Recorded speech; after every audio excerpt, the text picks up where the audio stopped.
4 labour కోడ్ల రద్దు కోరుతూ ఈ నెల 12న నిర్వహించే దేశవ్యాప్త సమ్మెను జయప్రదం చేయాలని ఐక్య కార్మిక సంఘం నేతలు కోరారు.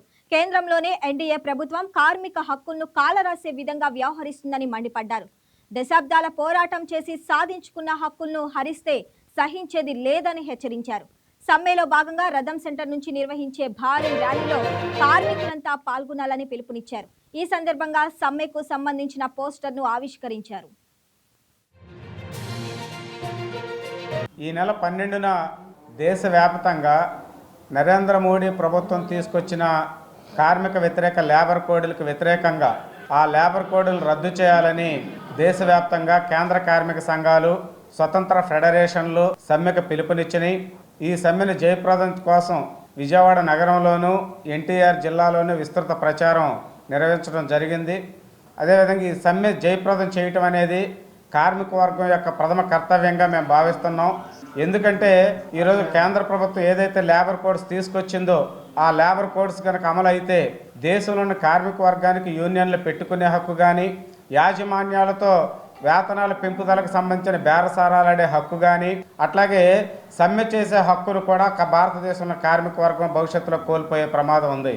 అందుకనే భారతదేశం యొక్క కార్మికుల యొక్క అస్తిత్వాన్ని దెబ్బకొట్టే ఈ కేంద్ర ప్రభుత్వ చర్యలకు వ్యతిరేకంగా భారతదేశ కార్మిక వర్గం పెద్ద ఎత్తున సమ్మెకు సిద్ధమవుతున్నారు. విజయవాడ నగరంలో ప్రత్యేకించి సమ్మెను జయప్రదం చేయడం కోసం ఇప్పటికే కార్మిక సంఘాల ఆధ్వర్యంలో సభలో సమావేశాలు జరుగుతూ ఉన్నాయి.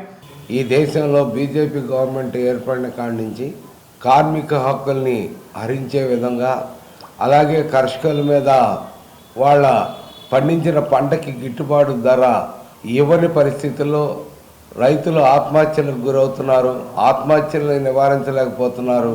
అలాగే వ్యవసాయం గిట్టుబాటు లేక పల్లెల నుంచి పట్టణాలకు వచ్చే వలసల్ని నివారించడం కోసం పనికి ఆహార పథకాన్ని గత ప్రభుత్వం ప్రవేశపెడితే ఈ ప్రభుత్వం దాన్ని నిర్వీర్యం చేస్తూ గాంధీ గారి పేరుతో పెట్టిన పథకాన్ని జీ రామ్జీ అనే పేరుతోటి ఈ పథకం యొక్క పేరు మార్చడమే కాకుండా 90% ఈ పథకానికి కేంద్రం నిధులు ఇవ్వాలి, 10% రాష్ట్ర ప్రభుత్వం నిధులు ఇవ్వాలి అనేది ఈ చట్టంలో ఉంది.